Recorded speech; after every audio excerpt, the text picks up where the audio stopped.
नमस्कार, मी शिल्पा उदास. बंदिशच्या आजच्या भागात मी तुम्हा सर्वांचं स्वागत करते.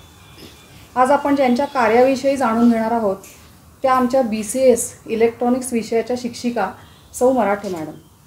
आम्ही कॉलेजमधून बाहेर पडल्यानंतर मॅमनेही कॉलेजचा जॉब सोडून एका प्रथितयश IT कंपनीमध्ये जॉब सुरू केल्याचं समजलं होतं.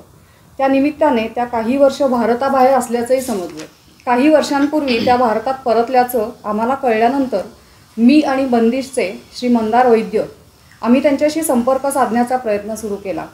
अगदी त्याच वेळी त्या अचानक आम्हाला भेटल्या आणि आम्ही परत संपर्कात आलो. आता त्यांचा थोडा अल्प परिचय मी करून देते. ह्या आमच्या मॅडम सौ सुचेता निखिल मराठे. त्यांनी मुंबई युनिव्हर्सिटीतनं मास्टर्स MSc इलेक्ट्रॉनिक्स केलं आहे. त्यानंतर 1987 ते 1997 त्या लेक्चरर म्हणून काम करत होत्या. 1997 पासून 2017पर्यंत त्यांनी अनेक IT कंपनीमध्ये काम केलं आणि आता त्या विविध NGOमध्ये कार्यरत आहेत. एक उत्तम शिस्तप्रिय शिक्षिका म्हणून आम्हाला त्या माहीत होत्याच. त्यांच्याशी बोलताना त्यांच्या कार्याबद्दल कळल्यावर आधीच असलेला त्यांच्याबद्दलचा आदर अनेक पटींनी वाढला. बंदिशच्या डॉक्टर अंजली जोशी हिच्याशी त्यांच्याबद्दल बोलल्यावर तिने त्यांचं काम बंदिशच्या माध्यमातून लोकांसमोर आणावं असं सुचवलं. त्यांच्या शिक्षिका, IT आणि सामाजिक कार्यातील योगदान या सगळ्या प्रवासाबद्दल आपण त्यांच्याकडूनच जाणून घेऊया. नमस्कार मॅडम. नमस्कार. तुमचं बंदिशच्या YouTube चॅनलवरती स्वागत आहे. शिक्षण क्षेत्रामध्ये काम करणं ही तुमची आधीपासूनची आवड होती का ते असं ओघाने कधीतरी कसं झालं, म्हणजे त्याच्याबद्दल? शिक्षण क्षेत्रात काम करणं ही माझी काही आवड नव्हती. रादर मला कधी माहीतच नव्हतं की मी असं काही कधी काम करणार आहे. कारण MSc मुंबई युनिव्हर्सिटीमध्ये झाल्यानंतर माझे मिस्टर जे IIT मुंबईमध्ये होते त्यांचा स्वतःचा व्यवसाय होता आणि त्याच्याबरोबर आपण काहीतरी करू किंवा एक नोकरी करू असं इतपतच काहीतरी विचार केला होता. फारसा खरं म्हणजे काही विचार केलाच नव्हता. पण योगायोगाने असं घडलं की तो स्वतःच्या बिझनेसबरोबर एका क्लासेसमध्ये मुंबईला बांद्र्याला कम्प्युटर सायन्स म्हणजे तेव्हा फक्त बेसिक आणि कोबॉल प्रोग्रामिंग जे 1983-84ची गोष्ट आहे शिकवलं जायचं. जेव्हा कम्प्युटर सायन्स हे टायपिंग, फॅशन आणि इतर शॉर्ट हँड बरोबरचा एक विषय असा म्हणूनच शिकवला जायचा. तिथे तो शिकवायला लागला होता आणि तो क्लासेस घेत असे. तेव्हा एकदा तो म्हणाला की तू पण शिकव. मी म्हटलं छे मला कुठलं काही शिकवता येतं आहे, मी काही असं करणार नाही. पण मी कोर्स केला होता आणि त्याच्या प्रोत्साहनामुळे म्हणा किंवा त्याला वाटल्यामुळे म्हणा मी एक दिवस तयारी करून, खूपच तयारी म्हणजे घरच्या घरी पुष्कळ प्रॅक्टिस करून गेले क्लासमध्ये. आणि त्यांनी मला असं सांगितलं होतं की बेसिक प्रोग्रामिंग म्हणजे तेव्हा फ्लोचार्ट आणि काहीतरी एक प्रोग्राम इतपत लिहून बघायचा. एक प्रोग्राम तू घे, 5 मिनटं शिकव, 10 मिनटं आणि मग मी आहेच. आणि मग मी उभी राहिले वर्गाच्या समोर. खरं सांगायचं तर मराठी मीडियममध्ये शिकल्यानंतर सलग इंग्लिश बोलण्याची सुद्धा फारशी सवय नव्हती. त्यात मुंबईत काही फारसं लागत नाही. पण शिकवायला लागल्यावर मला हीच होतं की आपण 10 मिनटं शिकवायचं आणि हे'll टेक ओव्हर. पण तो निघूनच गेला वर्गाच्या बाहेर आणि मला असं नाही सांगता आलं की ह्याच्या पुढे आता मला शिकवता येत नाही. त्यामुळे मी तो क्लास पूर्ण केला. त्याच्यानंतर आमचं जे भांडण झालं ते जाऊ दे, पण तो माझा पहिला लेक्चरिंगचा अनुभव होता आणि असं वाटलं की हे मजा येते. मग हळूहळू शिकवता येत आहे म्हटल्यावर थोडंसं शिकवायला सुरुवात केली क्लासेसमध्येच. पण ती तिथेच थांबली होती. आमच्या घरचे आम्ही 9वीच्या मुलांसाठी क्लासेस घ्यायचो शाळांमध्ये, त्यामुळे तिथे पण शिकवायला सुरुवात केली होती. हा इतका माझा शिकवायचा अनुभव होता. आणि MSc झाल्यानंतर मग एकदम असं वाटलं की आपण कॉलेजमध्ये अप्लाय करावं म्हणून मुंबईच्याच रुपारेल कॉलेजमध्ये अप्लाय केलं होतं. पण तेव्हा माझ्या दुर्दैवाने म्हणा किंवा सुदैवाने म्हणा स्ट्राईक झाला आणि तेव्हा काही पुढे झालं नाही. आणि मग मी पुण्याला आलो. पुण्याला आल्याच्या दुसऱ्या दिवशी सकाळमध्ये SPची जाहिरात आली होती की कम्प्युटर सायन्स शिकवायला शिक्षक हवेत. पुन्हा माहिती नाही, वाहन येत नाही, सकाळ आमच्या घरी आलेलाच नव्हता जो माझ्या आईच्या घरी आला होता. अशा परिस्थितीत टिळक रोड कुठे आहे आणि SP कॉलेज कुठे आहे हे माहीत नसताना मी SP कॉलेजपर्यंत पोचले. आणि तिथे तेव्हा दाते सर प्रिन्सिपल होते. ते म्हणाले की ठीक आहे, तुम्ही तुमचा रेझ्युमे ठेवा, आत्ता स्ट्राईक चालू आहे, आपण नंतर बघू. पण अचानक 3 महिन्यांनी स्ट्राईक संपल्यावर माझ्या घरी एक अपॉइंटमेंट लेटरच आलं होतं. आम्हाला ते अपॉइंटमेंट लेटर आहे हे पण कळलं नव्हतं, पण ते BCS कम्प्युटर सायन्स शिकवण्यासाठीचं होतं आणि तिथून माझा शिकवायचा प्रवास सुरू झाला आणि अतिशय आनंददायी होता. तुमच्या सुदैवाने का दुर्दैवाने तुम्हाला माहीत नसेल, पण आमच्या सुदैवाने तुम्ही आम्हाला शिक्षक म्हणून लाभला तेवढं नक्की आहे. SP कॉलेजमध्ये किंवा सगळंच ओव्हरऑलच शिकवण्याचा अनुभव जो तुमचा कसा बऱ्यापैकी आहे 10 वर्षांचा, तर तो कसा काय म्हणजे ओव्हरऑल अनुभव? नाही, खूपच छान होता. म्हणजे आत्ता तू म्हणाली सुदैवाने, पण मला सुद्धा स्टुडंट्स छानच भेटले, हेही तितकंच खरं आहे. कारण तेव्हा खरंच स्टुडंट्स छान होते. BCSसाठी एंट्रन्सहून मुलं यायची आणि प्रायव्हेट इंजिनिअरिंग नसल्यामुळे खरं सांगायचं तर जे इंजिनिअरिंगला जात नाहीत ते BCSला यायचे. मुलं अतिशय चांगली होती. माझं नाव वृषाली, मी मराठी मॅडमची स्टुडंट. मराठी मॅडमचं फर्स्ट इम्प्रेशन म्हणजे त्यांचं साडी बॉबकट, त्याच्यामुळे खूप ग्रेसफुल असायच्या आणि इंदिरा गांधींसारख्या वाटायच्या. तर ते पहिलं झालेलं इम्प्रेशन होतं. त्याच्यानंतर आम्हाला इलेक्ट्रॉनिक्स विषय खूप सोपा करून शिकवायचा आणि एकदा त्यांनी आम्हाला आमच्या इयरच्या स्टुडंट्सना सगळे म्हणजे सेकंड टर्ममध्ये मला वाटतं सगळे काही टॉपिक्स असे वाटून दिले होते सगळ्या स्टुडंट्सना एक एक टॉपिक, त्यांनी तो शिकवायचा आणि त्याच्यासाठी आम्ही केलेलं प्रिपरेशन. त्याच्यानंतर ते प्रिपरेशन करत असताना आम्हाला कळलं की एखादा विषय शिकवणं ही काही सोपी गोष्ट नाही आहे आणि त्याच्यासाठी आम्ही खूप वेळेला केलेली रिहर्सल आणि ॲक्च्युली आम्ही जेव्हा शिकवलं तेव्हा मॅडम आम्ही जे आमच्याकडून राहून गेलं असेल ते एक्सप्लेन करायच्या सगळ्या स्टुडंट्सना आणि शिवाय आम्ही जे चांगलं शिकवलं असेल त्याचं कौतुक करायच्या. तर ऑल इन ऑल म्हणजे त्या काळात वर्किंग वुमन पण त्याच्या कमी होत्या, तर आमच्यासाठी रोल मॉडेल होत्या. मला खूप आवडलं शिकवायला. SP आवडलं, तिथला स्टाफ आवडला आणि मुलंही आवडली. खरं सांगायचं तर पहिल्याच दिवशी मला FY BCSचा वर्ग दिला होता. थोडासा असते ना भीती, त्यामुळे तिथे ज्या मॅडम होत्या त्या म्हणाल्या की आता तुझं लेक्चर आहे. तर मी त्यांना म्हटलं की तुम्हाला घ्यायचं आहे का, मी उद्यापासून शिकवते. म्हणजे ही जी पोटातली भीती होती, पण नाही तसं झालं नाही. तो माझा पहिला दिवस होता आणि मग शिकवायला लागल्यावर आपल्याला हे जमतंय आणि मजा येते. आणि खरं सांगायचं तर 1 तासाचं लेक्चर घेण्यासाठी मला 2 तास घरी तयारी करायला लागायची की आपल्याला बोलता येईल ना पूर्ण आपला विषय. कारण खरं सांगायचं तर कम्प्युटर सायन्स म्हणजे बेसिक आणि कोबॉल शिकवायची मला सवय होती आणि आम्ही त्याच्यातच नोकरी थोडीशी जे काय मुंबईला केली होती, त्यामुळे तो माझा विषय होता. इलेक्ट्रॉनिक्समध्ये मी काही शिकवलेलं नव्हतं, पण आपण शिकलेलो असतो आणि शिकवताना तुम्ही खोटं नाही शिकवू शकत. त्यामुळे व्यवस्थित तयारी करून शिकवताना मजा आली आणि मी कधीही सहसा अटेंडन्स घेतला नाही. त्यामुळे ज्यांना इंटरेस्ट होता तीच मुलं वर्गात बसली आणि त्यामुळे मला पण छान वाटलं. 10 वर्षाचा प्रवास खरंच छान होता.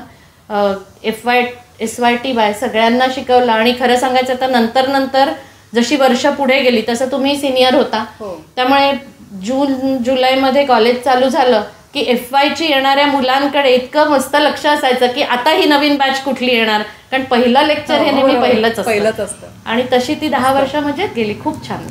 आणि त्याच्या व्यतिरिक्तही कॉलेजच्या शिकवण्याच्या निमित्ताने आणि BCS हे नवीन होतं ना म्हणजे ओव्हरऑलच, त्यामुळे आम्ही तसे सिनियर होतो त्या शिकवण्यात. त्यामुळे पेपर सेटिंग, विद्यापीठामध्ये जाऊन पेपर काढणे, त्याच्या काय म्हणतात त्याला पॅनलवर असणे, हा सगळा पण अनुभव मिळाला. त्यामुळे तोही छान होता. नाहीतर काय होतं, इतर खूप सिनियर शिक्षक असले की तुम्हाला हा अनुभव मिळत नाही. हा कोर्सच नवीन असल्यामुळे.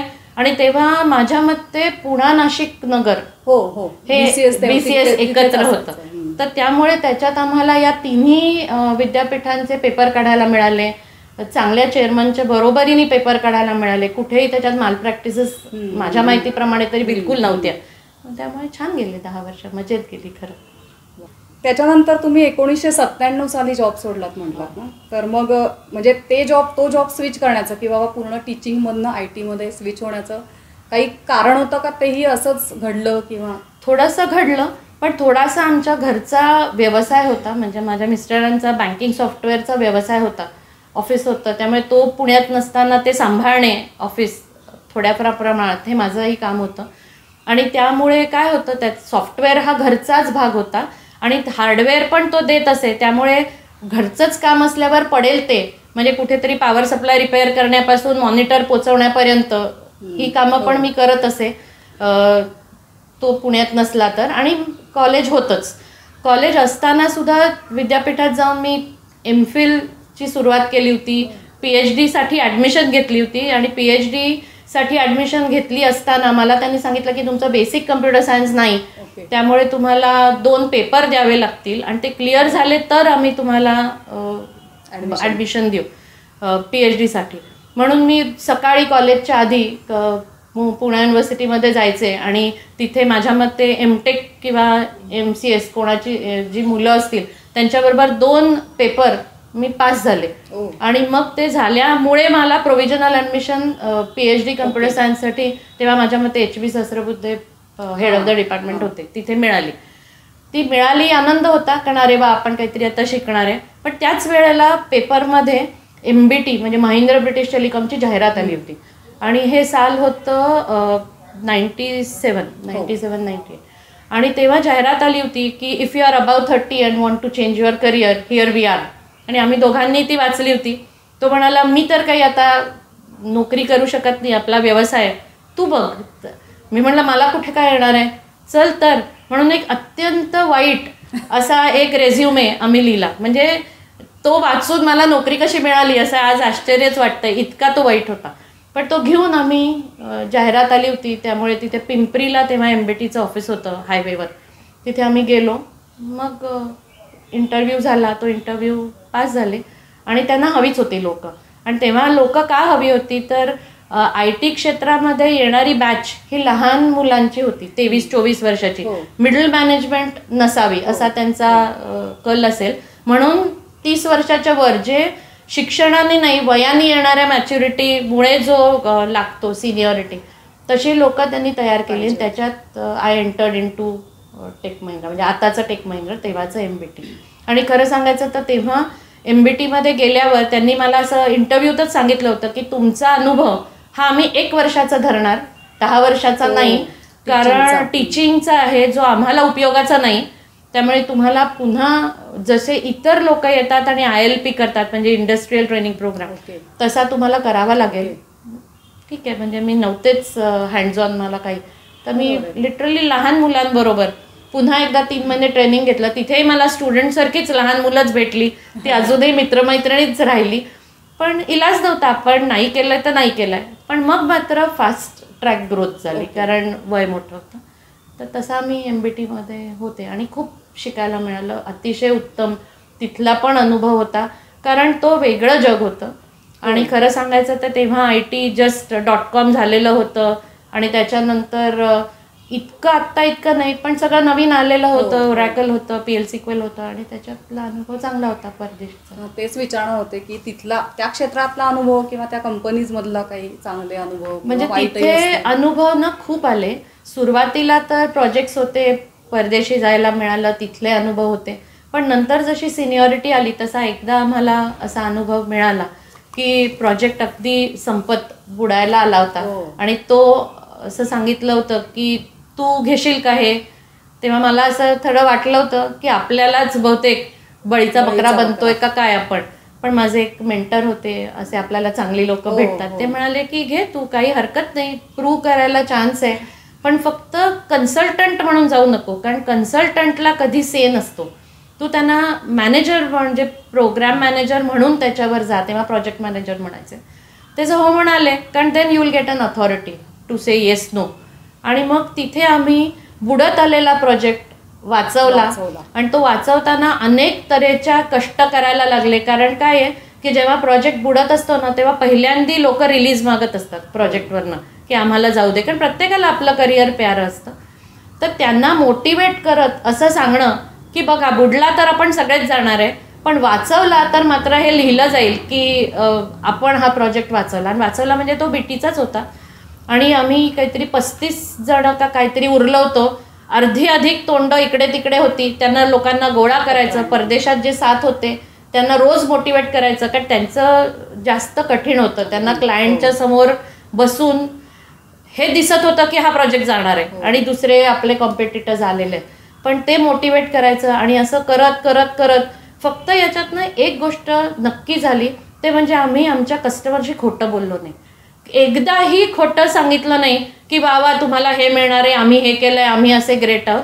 आम्ही प्रत्येक वेळी हेच सांगितलं की आम्हाला माहिती आहे की इथे पुष्कळ प्रॉब्लेम्स आहेत, पण आपण असं करूया की सुरुवातीपासून थोडं थोडं म्हणजे ज्याला फ्रिल्स म्हणतात त्या न देता आपण बग्स आधी फिक्स करू आणि कस्टमरशी खरं खरं बोलत गेल्यामुळे एक वेळ अशी आली 4 महिन्यानंतर की आम्ही 0 डिफेक्ट डिलिव्हरी दिली आणि तो 0 डिफेक्ट डिलिव्हरी दिल्यावर सगळ्यांचाच विश्वास वाढतो. म्हणजे ज्या दिवशी मी प्रोजेक्ट घेतला होता त्या दिवशी अक्षरशः मला वाटेल ते ऐकायला लागलं होतं आणि जिन्यातनं येताना सुद्धा लोक म्हणायचे की काय Sucheta, you have come here to shut down, म्हणजे शटर डाऊन करायला तू आलेली आहेस, अशा पद्धतीने लोक जी बोलत होती.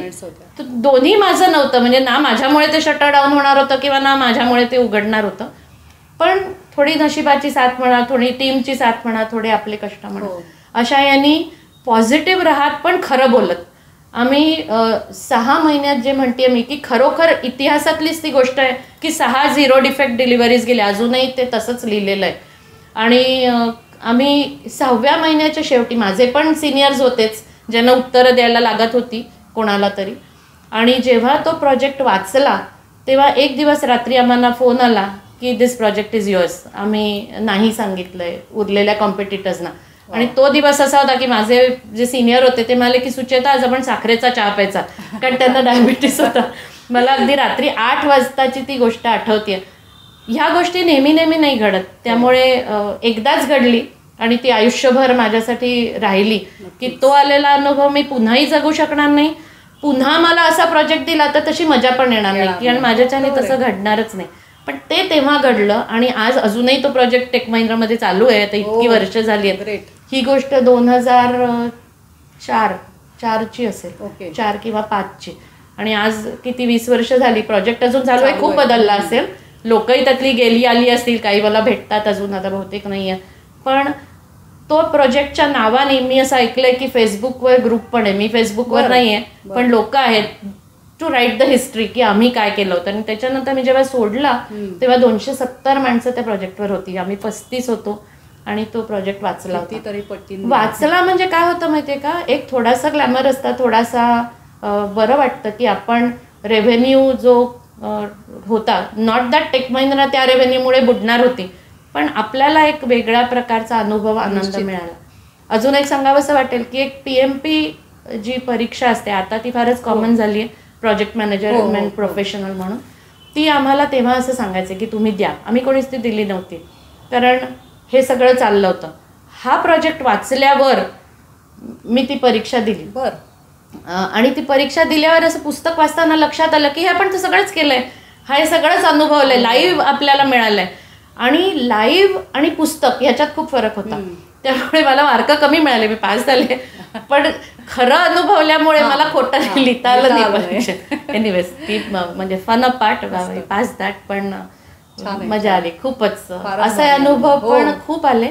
पण त्याच्यानंतर मी सोडला टेक महिंद्रा, कारण मी इथे राहिलो नाही, परदेशी गेला. म्हणजे योग्य मार्ग असलं आणि खरा मार्ग असला तर अवघड असला तरी तुम्ही पोहोचता लक्ष्यापर्यंत. एक आहे थोडी आजूबाजूची हीच टीम एफर्ट, कारण तो तुम्ही एकटा काही झेंडा लावू शकत नाही.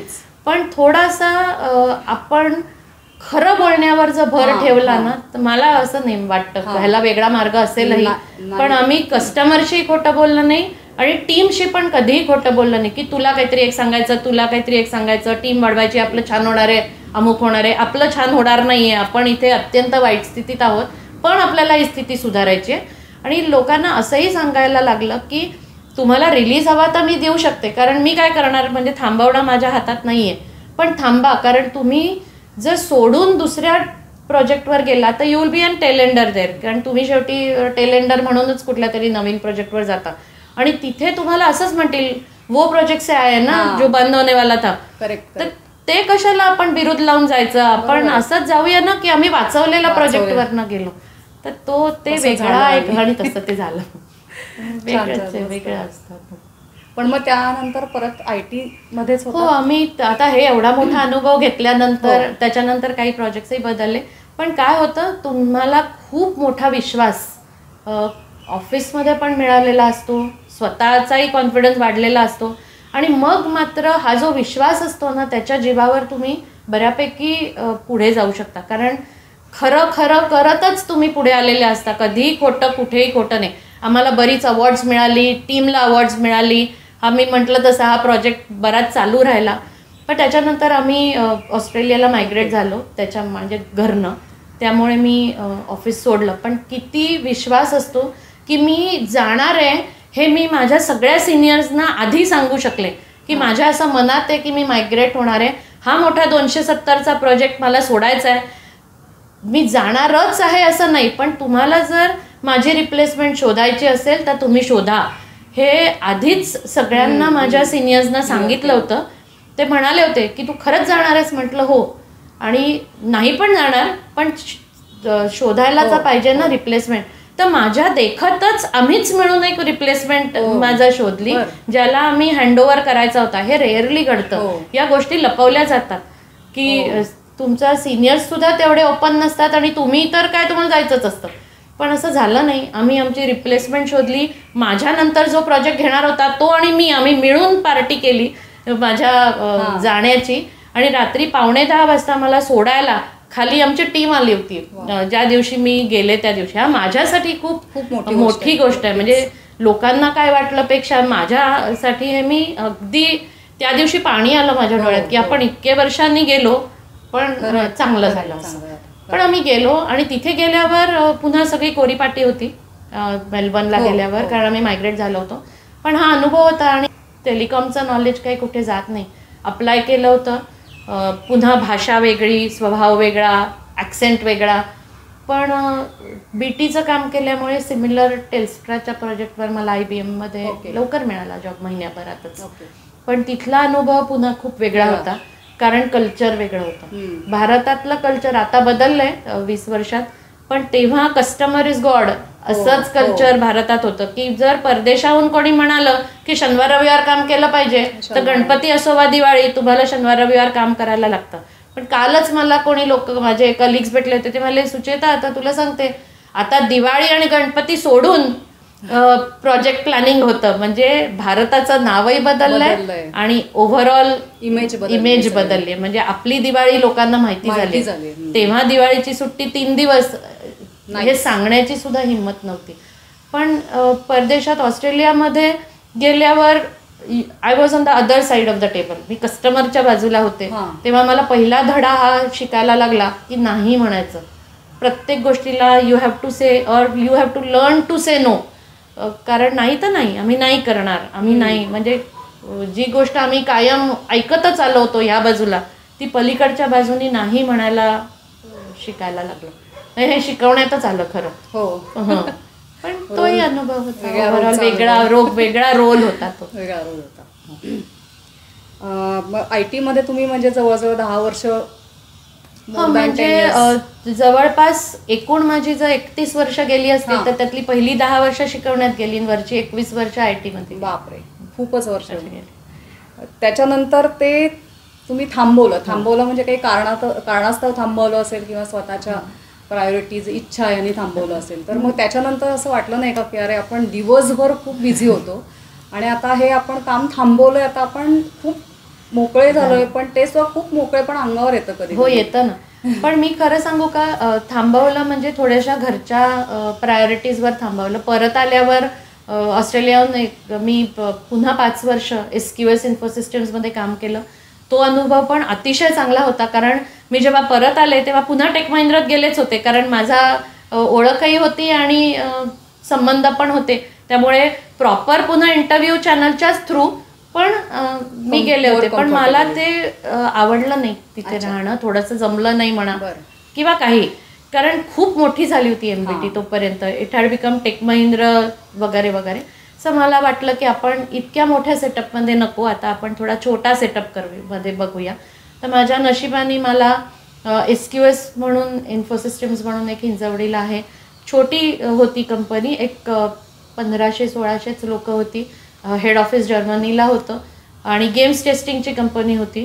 पूर्णपणे टेस्टिंग होतं. पण तिथले जे CEO होते त्यांच्याशी तुझं जमेल असं माझ्या मेंटरनी मला सांगितलं होतं की तुझ्याच विचारांचे आहेत, कदाचित खरं बोलणं, आणि आपल्याला हे जमेल तर तू बघ. आणि मग तिथे माझी पुन्हा 5 वर्ष खरोखर छान गेली. तिथे पुन्हा मी एक वेगळंच शिकले, जी मी कधीही एक गेमसुद्धा मी कम्प्युटर गेम खेळलेली नाही आहे, पण ती गेम्स टेस्टिंगची होती. अर्थात त्यांनी फक्त गेम्स नाही, नंतर ते वाढलं 16 देशात ऑफिसेस होती, त्यामुळे जगभर वेगवेगळ्या ठिकाणी वेगवेगळ्या कल्चर्समध्ये आणि खूप सिनियर पोझिशनला जॉईन झाल्यामुळे मला हे सगळं अनुभवता आलं.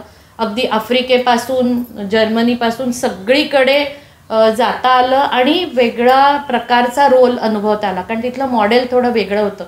जनरली आपलं मॉडेल हे क्लायंट आणि आपण ऑफशोर असं असतं. तिथे मध्ये प्रत्येक देशात एक SQSचाच सेटअप होता आणि मग कस्टमर. त्यामुळे आमचेच लोक पण परदेशातले हे आमचे कस्टमर होते आणि मग कस्टमर, त्यामुळे 2 कस्टमर्स फेसिंग होते. त्यामुळे थोडीशी फ्रिक्शन जास्त होती, पण तरी ते अनुभव छान होता वेगळा. ते 5 वर्ष तिथे मी जॉब केला आणि 17-18 साली मी सगळं सोडलं. थोडे घरी सिनियर्स होते म्हणून सोडलं की आता आपल्याला घरी राहायला हवं, कारण हिंजवडीला जाणं येणं हे 14 तास बाहेर आणि घरी हे जरा शक्य नव्हतं. बाय दॅट टाइम सासू सासरे आई वडील सगळे मोठे झालेले होते, तर म्हणून मी थोडासा आता पुरे असं म्हणून थांबवला. आला अंगावर की यार एकदम तुम्हाला, आणि अगदी खरं सांगू का, त्याच्यानंतर लगेच आमच्याकडे ना एक इन्शुरन्सचे एजंट आले होते. त्यांनी फॉर्म भरायला सुरुवात केली आणि ते म्हणाले की काय लिहायचं प्रोफेशन. मी हाऊसवाईफ, माझ्याच्या आधी लिहिणं खूप कठीण होतं, मला खूप वाईट वाटलं. 31 वर्ष नोकरी केल्यावर आज आपण हाऊसवाईफ वाईट नाहीये, पण जे तुम्हाला छान वाटतं ना की मी IT मध्ये आहे किंवा मी प्रोफेशनल आहे काहीतरी, ते न लिहिता पण म्हटलं नाही लिहा हाऊसवाईफच लिहा, कारण आता मी घरी आहे आणि उगाच कन्सल्टंट वगैरे असंही लिहू नका. तेव्हा मला एकदम जाणीव झाली की आता आपण घरी आहोत. पण ठीक आहे, नुसतं घरी असं नाही, काहीतरी मार्ग उघडले, वेगळ्या वेगळ्या गोष्टी घडल्या. आणि त्यामुळे पण मग त्याच्यानंतर मला वाटतं तुम्ही म्हणजे थोडंसं समाज कार्य किंवा सोशल ह्याच्यामध्ये. अगदी लगेच नाही झालं, कारण ते सोडल्यावर एखादा वर्ष मी फारसं काही केलं नाही. कॉलेजेसमध्ये शिकवलं, तिथले अनुभव होते. कॉलेजेस म्हणजे व्हिजिटिंग प्रोफेसर म्हणून, म्हणजे SP मध्येच गेले होते, मॉडर्नमध्ये गेले होते. व्हिजिटिंग फॅकल्टी पुन्हा हेच. आणि मला असं वाटलं होतं की अजूनही वाटतं खरं की इंडस्ट्रीमधला अनुभव हा कॉलेजमध्ये खूप उपयोगी पडतो, कारण कॉलेजचीच मुलं आमच्याकडे यायची आणि तिथे काय गॅप आहे ही माहीत असल्यामुळे मी बरेच वेळेला ट्रेनिंग्स घेतलेले आहेत ऑफिसमध्ये की हौशीनी, की आपल्याकडे जे नवीन लोक येतात, नवीन मुलं येतात, ते एका वेगळ्याच दुनियेतनं आलेले असतात. हातात इंजिनिअरिंगचं सर्टिफिकेट आणि इंडस्ट्री काहीतरी वेगळंच मागत असते. आणि मला माहीत नाही आता काय आहे, पण एक साधा 4 पानी रिपोर्टसुद्धा मुलं लिहू शकत नाहीत, कारण आपल्याकडे लिहितच नाहीत रिपोर्ट्स. प्रॅक्टिकल म्हणून जे प्रॅक्टिकल केले जातात त्याच्यानंतर जर्नल लिहिणं आणि ॲक्च्युअल तुम्हाला रिपोर्ट लिहिणं याच्यात खूप फरक पडतो. रिपोर्ट रायटिंग असतं का नाही मला माहिती नाही, पण मुलांना यायचं नाही. आणि मग तुम्हाला येत नाही हे म्हणण्यापेक्षा काय अपेक्षा आहे हे शिकवणं जास्त जरुरी होतं. त्यामुळे HR आणि ह्यांच्या म्हणजे काय म्हणायचं, आम्ही जॉईंटली बऱ्यापैकी मी ट्रेनिंग्स घेतले आणि ते ट्रेनिंग्स ना नुसते रिपोर्ट लिहिणं नाही, अगदी कम्युनिकेशनपासनं घेतले की तुम्ही मीटिंगमध्ये काय करा, ईमेल्स कशा लिहा. अगदी साधं सांगायचं तर मुलं जी ईमेल्स लिहायची, मुलं म्हणजे फ्रेशर्स, त्यांना ना मित्रमैत्रिणींना व्हॉट्सॲपवर जसे मेसेजेस पाठवतात तसे शॉर्ट फॉर्ममध्ये किंवा 2 मध्ये 15 लोक अशी लिहायची सवय असायची. चूक नाही आहे त्यांची ही, पण त्यांना कोणी सांगतच नाही. तर हे इथपासनं ट्रेनिंग्स घेतले की ज्याला लिहायचे मेल तो फक्त 2 मध्ये आणि बाकी सगळे CC मध्ये.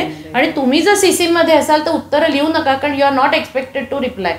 इथपासनं ट्रेनिंग आणि उपयोग होतो त्याचा. किंवा आता खरं पाहिलं तर रिजनल लँग्वेजेसमधनं शिकवून येतात, काही दोष नाही आहे, इंग्लिश नाही आलं तर काही हरकत नसते, पण इंग्लिश येत नाही तर भरभरा लिहायचा प्रयत्न करू नका. तुम्ही बुलेट पॉईंटमध्ये लिहा. बुलेट पॉईंटमध्ये लिहिलात तर वरचं वाक्य आणि खालचं वाक्य हे कॉन्ट्राडिक्टरी नाही आहे ना हे तपासा. इथपासनं जर ट्रेनिंग घेतलं ना तर ऐकणारी लोक ऐकतात आणि त्यांनी खूप फरक पडतो. या अशा प्रकारचं ट्रेनिंग्स आम्ही घ्यायचो आणि म्हणून मला वाटलं होतं की आपण कॉलेजमध्ये शिकवावं. एक तर शिकवायला मला आवडतंच, पण तरीही म्हणून थोडं व्हिजिटिंग फॅकल्टी म्हणून शिकवायला मी जात असे काही ठिकाणी. इंडस्ट्रीमधली लोक हवी का नको हा एक कॉलेजचा मुद्दा आहे, तो मला आता माहिती नाही, पण मला विचारलं तर असं वाटतं की बोलवावी. आणि त्याचा फायदा सब्जेक्ट पक्का करण्यापेक्षा हा जो गॅप आहे ना हा ब्रिज करण्यासाठी होतो की तुम्ही कारण कॉलेजमधल्या प्रोफेसर्सनी इंडस्ट्रीमध्ये काम केलेलं नसतं आणि इंडस्ट्रीवाल्यांनी कॉलेजमध्ये शिकवलेलं नसतं. बरोबर. तर मुलांना समजून घेणं आणि त्यांना थोडंसं हँड होल्डिंग ज्याला म्हणतात त्यांचा कॉन्फिडन्स न घालवता करण्यासाठी हे इंडस्ट्रीमधल्या लोकांना व्हिजिटिंग म्हणून बोलवावं असं मला वाटतं. बोलवतही असतील, आता मला माहिती नाही, खरंच खूप दिवस गेलेत, पण हे जरुरी आहे. नाही, खूप छान suggestion आहे. आणि तसं करावं, कारण त्यातनं दोघांचा कॉन्फिडन्स वाढतो. आणि आता तर पुण्यात इतके बाहेरचे लोक येतात की ज्यांची भाषा इंग्लिश नाहीये, तर ते जरुरी आहे. वर्क फ्रॉम होममुळे तर आणखीच खाली गेलेलं आहे. कारण काय, ईमेलवरच सगळं चालतं आणि ते जर कम्युनिकेशन क्लिअर नसेल तर इतक्या प्रकारचे गोंधळ होतात की क्लिअर कम्युनिकेशन नसल्यामुळे कामाचं ओव्हरऑल प्रोडक्टिव्हिटी ही अतिशय खाली जाते. आपण जर एका टीममध्ये बसलोय तर कानावर जे पडतं ना त्यांनी सुद्धा स्मार्ट माणूस बरंच काही शिकून जातो. आता तुमच्या कानावरच काही पडत नाही, त्यामुळे हे खूप झालंय. तर हे असं व्हावं असं वाटतं. तशी थोडी घेतली होती. मग त्याच्यानंतर आम्ही 1 वर्ष ऑस्ट्रेलियाला गेलो. तिथलं सिटीजन असल्यामुळे आणि असं वाटलं की शिकावं म्हणून थोडंसं शिकण्यासाठी गेलो होतो. ॲडमिशन घेतली होती पुन्हा एकदा मास्टर्स करायला आणि चालूही केलं होतं शिकणं. 2 टर्म्स आम्ही शिकलो आणि सुट्टीला परत आलो होतो. थोडीशी घरी अडचण आली म्हणून आम्ही थोडे परत आलो होतो. तर परत आल्यानंतर कोविड आला, त्यामुळे आम्ही परत जाऊ शकलो नाही. त्यामुळे आमचे ते कोर्सही गेले आणि आम्ही विथड्रू, म्हणजे आमचा इंटरेस्टही गेला म्हणा. त्यामुळे तो कोर्स काही पूर्ण झाला नाही आणि कोविडमध्ये इथेच होतो. कोविडमध्ये असं वाटलं की आपण काय आता घरी बसून करायचं. तेव्हा तर सगळीच घरी होती, पण थोडं उघडल्यावर काय करावं म्हणून मी वनवासी कल्याणाश्रम असं ऐकलं होतं आणि इन्फोसिस फाउंडेशन. एकाच दिवशी मी दोघांना मेल्स लिहिले होते की हा माझा अनुभव आहे आणि मला इतकंच येतं करता, तर ह्याचा काही अनुभव उपयोगाचा असेल तर मला काम करायला आवडेल. कल्याणाश्रमातनं ताबडतोब फोन आला आणि इन्फोसिसमधनं नाही आला. त्यामुळे मी कल्याणाश्रमाचं काम करायचं ठरवलं. मला काही फार घरची काही संघाची किंवा अशी बॅकग्राऊंड आहे असं नाही, त्यामुळे किंवा आमच्या घरातही कोणी असायचं नाही. विचार असू शकतात पण बॅकग्राऊंडच असते असं नाही. अशा कामाची थोडीशी होती पण आमच्या घरी नव्हती. पण असं वाटलं की करावं, त्यामुळे कल्याणाश्रमाच्या ह्याला जॉईन झाले. पहिले 1 वर्षभर मला कोणीच दिसलं नाही, कारण तिथे सगळे सिनियर असल्यामुळे मीटिंग्स पण ऑनलाईन व्हायच्या. पण तेव्हा खूपच प्रॉब्लेम्स असल्यामुळे हे जे सगळे आदिवासी पाडे आहेत, म्हणजे वनवासी म्हणतात, तिथे धान्याची किट्स पोचवणे वगैरे अशी कामं कल्याणाश्रम पुणे महानगर बरंच करत होतं. तर त्याच्यासाठी डेटा गोळा करायला जो लागतो त्याच्यात पुन्हा आपल्या थोडासा IT चा अनुभव असल्यामुळे फोनवर लोकांकडनं नावं गावं PDFs घेऊन आम्ही पुष्कळ मोठा डेटाबेस तयार केला आणि या पुणे जिल्ह्यातल्या 13 तालुक्यांमधल्या सगळ्या पाड्यांचा डेटा गोळा करून जवळपास 7,000-7,500 किट्स लोकांनी केले. वाचण्याचा, ॲडमिनिस्ट्रेटिव्ह गोष्टी लक्षात ठेवणे असा मला अनुभव आला. त्यामुळे माझी ओळख झाली. नाही तर ओळख होणं कठीण असतं, पण या पुणे ग्रामीणशी पण ओळख झाली. कारण त्या लोकांशी बोलून, म्हणजे माझंच शिक्षण झालं, त्यांच्याशी फोनवर बोलून मी डेटा एंटर करत असे. मग ते सांगायचे की ताई मळवली नाही म्हणायचं, त्याला मालवली म्हणतात. हो, म्हणजे शहरीकरणाचा तो तोटा की आपण इंग्लिश शब्द वाचतो आणि तसे उच्चार करतो, त्यांचे ग्रामीणचे उच्चार वेगळे. पण त्यांची खूप ओळख पण झाली, लोकांची ओळख झाली, त्यामुळे थोडंसं सोपं गेलं काम करणं. मग कोविड संपल्यावर कल्याणाश्रमाचं काम करायला सुरुवात झाली आणि कल्याणाश्रमातच मला एक जण भेटल्या की ज्या विज्ञान वाहिनीचं काम करत होत्या. आणि विज्ञान वाहिनी ही एक फिरती प्रयोगशाळा आहे. तर त्या 8वी 9वी 10वी साठी प्रयोग करून दाखवतात. तर तिथे त्या भेटल्या. त्यांना म्हटलं मला घेतील का? त्या मला ये ना, तुला मी देते नंबर. म्हणून तसं विज्ञान वाहिनीची थोडा अनुभव पण आहे तुम्हाला, त्यामुळे शिक्षण शिकवायचा होता, शाळेचा नाही, थोडा होता शाळेचा, पण फिजिक्स नाही. पण त्या ये म्हणाल्यावर तिथे जायची वेळ आली. त्यामुळे असं हे एकात नाही एक काम सुरू झालं आणि थोडंसं रिकाम पण नाही आलं खरं सांगायचं. आणि परत कसं आहे की तुमचं एक वर्तुळ पूर्ण झालं, परत पुन्हा शिक्षणाकडे. आता तुम्ही मुंबई पुण्यात राहिलेले आहात, नंतर परदेशातही बऱ्याच मोठ्या शहरांमध्ये राहिल्यात आणि खूप प्रवास पण केलेला आहे. तर तिथला एक अनुभव आहे तुमच्याकडे. आणि आता या विज्ञान वाहिनीच्या माध्यमातून तुम्ही महाराष्ट्रात पण अनेक खेडेगावांमध्ये वगैरे फिरलायत. तर तिथला अनुभव कसा आहे, म्हणजे या खेड्यांमधला अनुभव कसा आहे? मी आधी विज्ञान वाहिनी काय आहे ते सांगते, चालेल. मग जरूर. खेड्यातला अनुभव जरूर, सांगते. जरूर. कारण विज्ञान वाहिनी एक म्हणजे ही कुठल्याही पक्षाची वगैरे नाहीये. एका देशपांडे नावाच्या दाम्पत्यानी बरं. सायन्स ऑन व्हील्स हे जे अमेरिकेत असायचं चालू, त्याच्या धर्तीवर पुण्यामध्ये त्यांनी ही सुरू केलेली संस्था आहे. बरं. म्हणजे ते अमेरिकेत होते, आता वयाने खूप मोठे आहेत, 95 साली रिटायर झाले, तेव्हा त्यांनी पदरचे पैसे घालून इथे ही बस तयार केली. 18 सीटर बसमध्ये फक्त 6 सीट्स आणि बाकी सगळी कपाटं, ज्याच्यात 8वी 9वी 10वीच्या फिजिक्स केमिस्ट्री बायोलॉजीच्या प्रयोगाचं सामान आहे. आणि बाकी 6 जण रोज शाळांमध्ये जातात आणि आमचे ड्रायव्हर.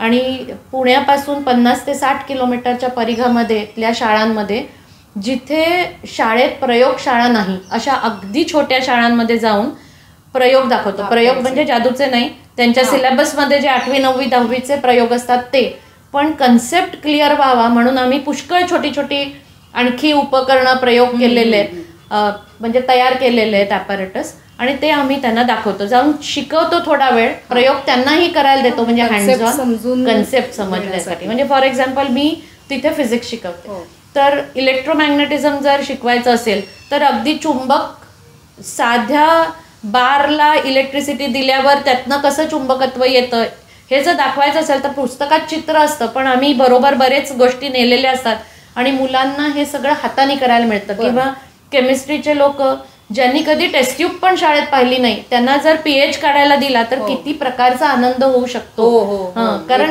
वेगळा अनुभव असतो ना. तर ते जे आहे तसे प्रयोग तिथे करून दाखवले जातात. आणि रोज सकाळी 8:30 वाजता आमची बस निघते. टाइम टेबल मे महिन्यातच पूर्ण पहिल्या टर्मचं तुम्ही कुठे जाणार, आणि हे लोक कोणी टेक्सावी नाही आहेत. मी 60 वर्षाची सगळ्यात लहान आहे, 78 वर्षाचे सगळ्यात मोठे आहेत, त्यामुळे छापील टाइम टेबल आम्हाला मिळतं. रोजच्या दिवसात लावलेले असतात, कोणी प्रश्न विचारत नाही, ठरलेल्या ठिकाणी जाऊन उभं राहायचं, बस आपल्याला पिकअप करते, शाळेत जातो. शाळा म्हणजे काही वेळेला अगदी 3 खोल्यांची शाळा असते, छोटी, जिथे काही वेळेला कौलं ट्रान्सपरंट लावलेला हाच उजेड, आमच्याबरोबर लॅपटॉप असतो, जनरेटर असतो, प्रोजेक्टर असतो, 10-12 मायक्रोस्कोप्स आहेत, 16 टेबलं आहेत. शाळेत काही असेलच, शाळेत मदत होते, बसमधनं आम्ही नेतो. आमची सर्कसच असते खरं सांगायची रोजची. बस थांबली की मुलं येतात, टेबलं सगळं सामान काढतात, आम्ही सामान लावतो. शाळेच्या शिक्षकांना आधीच सांगितलेलं असतं की आम्ही यायच्या आधीच तुमची प्रार्थना वगैरे सगळं घ्या, कारण आम्ही जे काय 5 तास येणार आहे त्याच्यात हा वेळ जाऊ नये, मुलांना जास्तीत जास्त वेळ प्रयोग करायला मिळावा. कुठल्याही प्रकारचे सत्कार भाषण ह्यातलं काहीही नको. म्हणजे काय होतं, वेळ जावा, म्हणजे शहाणपणा म्हणून नाही सांगत आहे, पण हा वेळ वाचावा. कारण तुम्ही पण तिथे तेवढ्या काळासाठीच गेलेला असता तर त्याचा पूर्ण तुमचा पण ज्ञानाचा उपयोग त्या मुलांना व्हावा. आणि उगाच आपल्याला काहीतरी सत्कार घेण्यासाठी तिथे जमलेत 15-20 मिनिटं गेली याचा काही जरूर नाही आपल्याला. आणि याच्या बदल्यात शाळेकडून अगदी खडू सुद्धा घेतला जात नाही, किंवा आमचे शिक्षक 1 रुपया सुद्धा घेत नाहीत. ही सगळी संस्था डोनेशन्सवर चालते, पण कोणीच काही घेत नाही, त्यामुळे खर्च म्हटला तर फक्त रोजचा डिझेलचाच असतो. कारण ॲपॅरेटस तसं काही फार महाग नसतं, एकदा घेतलेलंच असतं. असे लोक असतात की जे देतात. तुमच्या या माध्यमातून मला सांगायला आवडेल की डोनेशनपेक्षा आम्हाला व्हॉलंटियर्सची गरज आहे, की ज्यांना सायन्स शिकवायला आवडेल. अशा लोकांनी जरूर कॉन्टॅक्ट करावा, तुम्हाला, मला, कोणालाही. कारण शिक्षक हवेत की जे शाळेत जाऊन शिकवतील, आणि शिकवतील म्हणण्यापेक्षा प्रयोग घेतील. याच्यात कुठलंही बंधन नाही आहे की तुम्ही महिनाभर या, आठवड्यातनं एकदा आलात तरी सुद्धा चालतं. आणि अशी ही आमची विज्ञान वाहिनी वर्षातनं 150+ शाळांमध्ये आम्ही वेगळ्या वेगळ्या जातो, 2 टर्म्स मिळून. आणि जे पुण्यात शक्य होतं 50-60 किलोमीटर, पण मग बाहेर का नाही, तर साधारण 1 महिन्यानी एक दौरा असतो. दौरा याचा अर्थ आत्ताच गेलेला आहे दौरा, आष्टी म्हणजे बीड तालुक्यात गेला. तर रविवारी निघते बस, तिथे जाते, तिथे कोणीतरी हा अरेंजच केलेला असतो, कोणीतरी ते राहायची खायची सोय करतात साधी. आणि 5 शाळा आम्ही तिथल्या भागातल्या 20-25 किलोमीटरमधल्या करतो आणि पुढच्या शनिवारी परत येतो. असा पाऊस संपला की कोकणातले दौरे असतात, पावसात कोकणात नाही जात आहेत, पण सांगली, सातारा, औरंगाबाद, पैठण अनेक ठिकाणी ह्या झाल्यात. आता पहा ना, 95 पासून चालू आहे. मी 4च वर्ष झाली असली तरी 27 वर्ष संस्था चालू आहे आणि ही अतिशय उत्तम, म्हणजे खूप मजा येते. कारण पुन्हा ना या सगळीकडनं तुम्हीच काहीतरी शिकून येता. सगळीचकडे सगळे छान शिक्षक भेटतात असं नाही, काहींना कधीच इंटरेस्ट नसतो. आलिया विज्ञानमयनी छान आहे, तेच त्यांचं करतात, पण काही ठिकाणी इतके उत्साही शिक्षक भेटतात की ते ना असं होतं की यांच्याकडनं एका दिवसात किती करून घेऊ. आणि मुलंही खूप हुशार असतात काही वेळेला, म्हणजे छोट्या गावात सुद्धा अतिशय चांगले चांगले अनुभव येतात. म्हणजे ह्यातनं खूप मजा येते. आठवड्यातनं 2दा जाते मी, याच्याहून जास्त नाही जमत, कारण प्रवास असतो. दुसऱ्या दिवशी शक्यतो लागोपाठ, आणि देत पण नाहीत आमच्या इथे लागोपाठ, एक दिवस जायचं. अशी ही एक सांगतानाच तुमच्यावरनं कळत होतं की तुम्ही ते किती एन्जॉय करता. नाही, आनंदाचीच गोष्ट आहे ही, कारण तुम्हाला अशा जागा बघायला मिळतात की ज्या उगाच जाऊन तुम्हाला कोण दाखवणार. आणि आमचे जे शिक्षक आहेत ना सिनियर, ते असं म्हणतात सुद्धा की हा परमार्थ नाही आहे, तर हा स्वार्थ परमार्थ आहे. कारण आपलाच स्वार्थ आहे की आपण या रिमोट जागी जात असतो, गेल्यासारखे शिकवून पण येतो. आणि मॅनेजमेंट पण किती छान आहे, म्हणजे तुम्ही म्हणताय तसं आधीपासून सगळं एवढं प्लॅन करणं. नाही, ते आमच्या क्रेडिट आमच्या मॅडमना जातं. परसुरे म्हणून मॅडम आहेत, त्या हे सगळं मॅनेज करतात आणि अतिशय उत्साहाने प्रेमाने, वय 78 पण हे करतात. प्रोसेस सेट झालेली आहे की जेव्हा आमचं अगदी गंमत सांगायची तर टाइम टेबल छापलं जातं तेव्हा 6 नावं त्याच्यात पडतात, 2 फिजिक्स, 2 केमिस्ट्री, 2 बायोलॉजी, आणि आमचे ड्रायव्हर जे 27 वर्ष एकच आहेत, अतिक्षय. म्हणजे डे 1 पासून ड्रायव्हर बदललेले नाही आहेत, त्यांना आम्ही चक्रधर म्हणतो, कारण त्यांच्यामुळेच आम्ही फिरतो. तर हे जे 6 नावं जातात त्या 6त एकावर स्टार मार्क केलेला असतो, तो त्या दिवशीचा ग्रुप लीडर असतो. त्यांनी शाळेला आदल्या दिवशी कम्युनिकेट करायचं, विचारायचं की मुलं किती आहेत, त्यांनी जी काय आम्हाला तयारी लागते ती सांगून ठेवायचं की वर्गातली काय बेंचेस बाहेर काढा, वॉट एव्हर आम्हाला 3 वर्ग लागतील, कारण तिथे इतकी कमी जागा असते की पावसाळ्यात वरांड्यात, किंवा आम्ही नेहमीच वरांड्यात प्रयोग मांडतो. बायोलॉजीचं ते निश्चितच की उजेड येतो मायक्रोस्कोपवर, पण जर पाऊस असेल तर कसा मांडायचा, त्यांच्याकडे इलेक्ट्रिसिटी नसतेच काही वेळेला, मग जनरेटर कुठे लावायचा, जनरेटरसाठी डिझेल आहे ना, हे सगळं करूनच जावं लागतं. ट्रिप फुकट निघाला. अगदी बरोबर. आणि असं कधीही होत नाही की ट्रिप फुकट गेली. त्या दिवशी नाही तर दुसरी शाळा सकाळी अरेंज केलेली असते, पण घेत जातो, शाळेत जातो. 150. आणि हा सगळा डेटा 27 वर्षाचा ठेवलेला आहे की किती किलोमीटर झाले, दरवर्षी किती झाले, किती बेनिफिशरीज होते. कुठेही पब्लिश करायचा नाही आहे, पण डेटा आहे. मस्त. म्हणजे मी जॉईन झाले तेव्हा मी असं म्हणायचे की आपण CSRला, तेव्हा त्या म्हणायच्या आम्ही नाही असं काही करत. म्हटलं नाही हो मॅडम, आपण करायला पाहिजे. आपण CSRच्या माध्यमातून काहीतरी डोनेशन्स मिळतात का बघायला पाहिजे. चांगली लोक तर देतातच, आपली गरजही कमीच आहे खरं सांगायचं तर, पण तरीही मग CSRसाठी जायचं, तर मग आम्ही CSR नंबरसाठी रजिस्ट्रेशन केलं. मग ती सगळी प्रोसेस पूर्ण केली. आता आमची सगळी प्रोसेस सेट आहे. आणि खरं सांगायचं तर बेनेविटी म्हणून जी अमेरिकेतली संस्था आहे, म्हणजे कॅनडियन बेस्ड आहे, की ही संस्था अशी आहे की जिच्यावर तुम्ही रजिस्टर जर असलात तर या ज्या सगळ्या म्हणजे फॉर्च्यून 500 कंपनीज म्हणतात त्यांच्या पोर्टलवर तुमचं नाव दिसतं. आणि तुम्हाला जर डोनेशन द्यायची असेल, फॉर एक्झाम्पल कोणीतरी परदेशी आहे आणि समजा गुगलमध्ये फॉर एक्झाम्पल, आणि तो जर म्हणाला की मला डोनेशन द्यायचे अगदी $10 सुद्धा, तर त्यांच्या पोर्टलवर विज्ञान वाहिनी दिसतं. So you need not know आमचे बँक अकाउंट काय आहेत वगैरे वगैरे. इट इज व्हेरीफाईड संस्था, बेनिफिटीने केलेली. He has to just click आणि ट्रान्सफर 10. आणि अशा अनेक म्हणजे अमेरिकेतल्या कंपन्या 1:1 देतात टू एनकरेज, काय म्हणतात त्याला, गिव्हिंग फॉर सोशल कॉज. तर $10 दिले तर कंपनी $10 देते, अपर लिमिट आहे. तर ते सुद्धा तसं पण आमचं चालू झालेलं आहे. छोटी का होईना, पण ही मोठी गोष्ट घडलेली आहे. थोडीसं नाव होतं, थोडीच आमचे सगळे निरपेक्ष लोक आहेत, त्यांना पैसे आल्याचाही आनंद नाही आहे, न दिल्याचंही दुःख नाही आहे.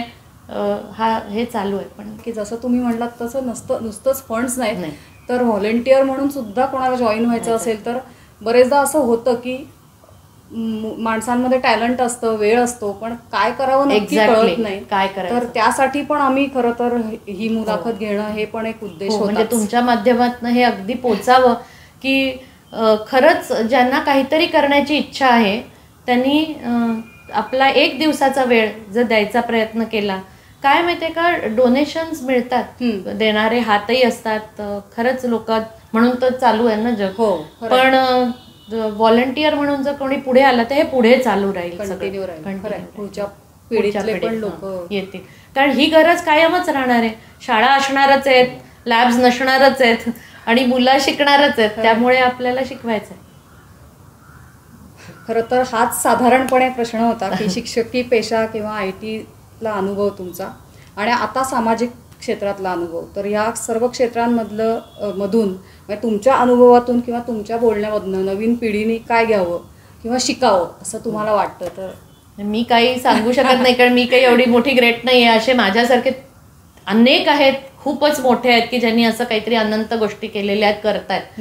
आणि IT हे काही नवीन राहिलेलं नाही आता, कारण आता ITतली सुद्धा लोक खूप येऊन पुढे व्हॉलंटिअरिंग करतात. आणि मला जर बरोबर माझी माहिती असेल तर हल्ली मोठ्या MNCs 7 दिवसाची रजा देतात की तुम्ही जाऊन बाहेर काम करा. सलग नसेल मिळत, पण 1 दिवस जर जाऊन कुठे व्हॉलंटिअरिंग केलं तर यू गेट पेड लिव्ह, असं मी ऐकलंय. त्याचाही उपयोग करावा, नक्कीच करावा. कारण आवड असणारी लोक पण खूप आहेत आणि असं काम करणारी पण लोक आहेत. फंड्स देऊ शकतात, पण तुम्ही तुमचा वेळ द्या. आणि वेळ म्हणजे काय माहितीये का, जेवढी तरुण लोक वेळ देतील ना तेवढा इम्पॅक्ट जास्त होतो. आम्ही जातोच, कनेक्ट होऊ शकतात. मुलं आमच्याशी बोलतातच, नाही असं नाही, पण यंग जर लोकांनी आली ना पुढे तर त्याचा इम्पॅक्ट खूप येतो. म्हणजे अजून एक तिसरी संस्था आहे बालप्रबोधिनी म्हणून, जी मुंबई बेस्ड आहे, जी व्हॅल्यू एज्युकेशन 7वीच्या मुलांसाठी आहे. व्हॅल्यू एज्युकेशन हा मी मोठा शब्द वापरते, स्व-अध्ययन असं आहे, सेल्फ लर्निंग. हल्ली मुलं स्वतःचा अभ्यास स्वतः करत नाहीत, तो कसा करावा त्याच्यासाठी त्यांनी केला. त्याच्यासाठी पण आम्ही काम करतो आणि फक्त 7वीच्या मुलांना शाळांमध्ये जाऊन शिकवतो. असे पुण्यात आहे, मुंबईत बऱ्याच मोठ्या प्रमाणात हे आहे. पुण्यात सुद्धा आता जवळपास 25-26 लोक हे काम करतात आणि कोणीही शिक्षक नाहीत. हे सगळेजण बँक आणि कुठून तरी रिटायर झालेले किंवा गृहिणी की ज्यांना ट्रेनिंग देऊन कधीही ज्या वर्गात उभ्या राहिल्या नाहीत 50 मुलांच्या समोर, त्या 50 मुलांच्या समोर उभं राहून शिकवतात. माझ्याकडे कालच आलेले मेसेजेस मी तुम्हाला दाखवू शकीन की ताई आम्हाला इतका आनंद झाला की आम्ही शिकवू शकलो, आपण काहीतरी करू शकतो आणि मुलं आपलं ऐकतात. हाही अनुभव ना खूप मोठा असतो.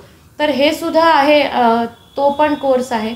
तर हे तेव्हा असं लक्षात येतं की ह्याच्यात जर यंग लोक आली ना तर त्याचा मुलांवर इम्पॅक्ट खूप जास्त असतो. ती खूप छान प्रकारे कनेक्ट होतात आणि यंग लोकांचं काय म्हणतात नेटवर्क पण मोठं असतं. म्हणजे तुमच्या वयाची लोक, मी अगदी यंग पण म्हणणार नाही, पण थोडेसा मॅच्युअर्ड यंग म्हणून की जे आलेत त्यांना ते जर बोलले कुठेतरी तर त्याचा परिणाम होतो. की कदाचित तुमची मुलं पण शाळा कॉलेजमध्ये असतात, त्याचा परिणाम होतो. आणि आपले आई वडील समाजासाठी काहीतरी करतायत हे जर घरी मुलांनी बघितलं तर मुलांवर पण नॅचरलीच काहीतरी त्याचा उपयोग होता, संस्कार होता. ते शाळेत कुठे कॉलेजमध्ये जाऊन बोलतील की माझी आई ना असं असं शिकवायला जाते, कुठे जाते, मग माझी आई जाते, मग काय करते, मग त्यांना परत विचारून जॉईन होऊ शकतात, लिंक होऊ शकते. म्हणजे ही एक चेनच तयार होते.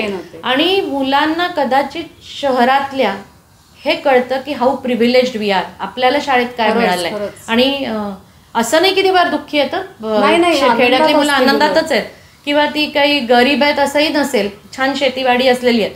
पण फरक निश्चित आहे असलेल्या शाळांमध्ये, तिथे असलेल्या उपलब्ध सोयींमध्ये आणि इथे मिळणाऱ्या सोयींमध्ये, कारण एक्सपोजरचा फरक. त्यामुळे आता मोबाईलमुळे सगळीकडे बरीच समानता आली आहे, पण तरी सुद्धा फरक आहे आणि तो छान होईल. म्हणजे जर थोडक्यात हे म्युच्युअल शिकणं असतं असं म्हणलं तरी चालेल की इथनं आपण गेलो तर म्हणजे आम्ही गेलो तर आम्हाला पण खूप गोष्टी शिकायला मिळते आणि खरंच शिकण्यासारख्या असतात. वनवासीच्या म्हणजे तुम्ही पाड्यांवर जाल तर तिथे सुद्धा तुम्हीच शिकून येता की अरे ही औषधं अशी अशी असू शकतात, साधी साधी आहेत. म्हणजे आम्ही वनवासीच्या कामाला जायचो तर जेव्हा तो कोविड संपल्यावर त्यांनी आम्हाला कळवलं की तुम्ही येऊ नका, पुण्यात कोविड आहे. असा पण गोष्टी होतात की त्यांना आपणच नकोय. म्हणजे प्रत्येकाचं परसेप्शन वेगळं. येऊ नकाचा अर्थ नाही कळलं. म्हणजे थोडक्यात त्यांच्याकडे कदाचित नसेल कारण ते मोकळ्या हवेत राहतात, त्यांना जरूर नव्हती. कित्येकांनी लसही तेव्हा घेतली नव्हती. पण अशा पण गोष्टी होतात पण आपण नक्की शिकून येतो नक्कीच. आणि वेळ छान जातो. हो. हे म्हणजे खरं सांगायचं तर आपण काहीतरी IT करत होतो हे विसरायला होतं आणि संपलंच. म्हणजे मी किती छान. विसरलेच खरं आता. मस्त. काही दिवस घरी राहिल्यावर असं मी तरी थोड्या जाहिराती बघायचे की करावं का अप्लाय पुन्हा, पण ते नवीन टेक्नॉलॉजीज वाचल्यावर वाटायचं की जाऊ द्या हे आपल्याला काही आता जमायचं नाही. पण आता पेपरही उघडावा असं वाटत नाही. आता ते सगळं खूप मागे तुम्ही पडलं. खूप एन्जॉय करताय हे सगळं. हां, म्हणजे छान आवडतंय आवडतंय करायला. आपला वेळ चांगला चांगला जातो. जातो. एक वेगळं म्हणजे आपण काय म्हणायचं की नशीबवान म्हणायचं ना की नक्कीच. आपल्याला वेगळ्या पाहिजे ते- ह्याच्यात पुन्हा जाता आलं, काहीतरी वेगळं करता आलं. कारण करावं असं वाटणारे खूप असतील. आपल्याला समोर पण यायला पाहिजे ना काय करायचं ते. हा, म्हणजे डोळ्यासमोर ती किंवा समोर ती संधी येणं हे सुद्धा आता भाग्य. जसं आम्हाला पण माहित नव्हतं. तर या तिन्ही उपक्रम मला पर्सनली माहित नव्हते की बाबा हे असं पण करू करता येऊ शकतो आपण. शकतं. खूप छान. ओके, आज आपण मॅडमकडनं ज्या गोष्टी ऐकल्या त्या सगळ्या खूप प्रेरणादायी आहेत. आमच्यासारख्या त्यांच्या सर्व विद्यार्थ्यांना, सर्व पिढीतल्या लोकांना बंदिशच्या माध्यमातून हे कळावं ही आमची इच्छा आहे. आम्हा विद्यार्थ्यांपैकीही काही सामाजिक संस्था किंवा उपक्रम यांच्याशी जोडलेले नक्कीच असतील. तर आपण सर्वजण एकत्र येऊन काही शैक्षणिक आणि सामाजिक उपक्रम सुरू करू शकलो तर मराठे मॅडम सारख्या शिक्षकांना ही खरी गुरुदक्षिणा असेल असं मला वाटतं. आणि ही संधी दिल्याबद्दल आजची मी बंदिशच्या डॉक्टर अंजली, डॉक्टर वर्षा तोडमल आणि मंदार वैद्य यांची खूप आभारी आहे. धन्यवाद. तुम्ही मला ही संधी दिल्याबद्दल तुमची खूप आभारी आहे. कारण मला असं वाटत नाही की तेवढं मोठं काही काम असेल, कारण असं खूप जणांचं असतं. पण तरी थँक्यू व्हेरी मच की कदाचित उपक्रम तरी सगळ्या लोकांपर्यंत पोचतील. हा एक त्यातला नक्की प्लस आहे आणि खूप धन्यवाद.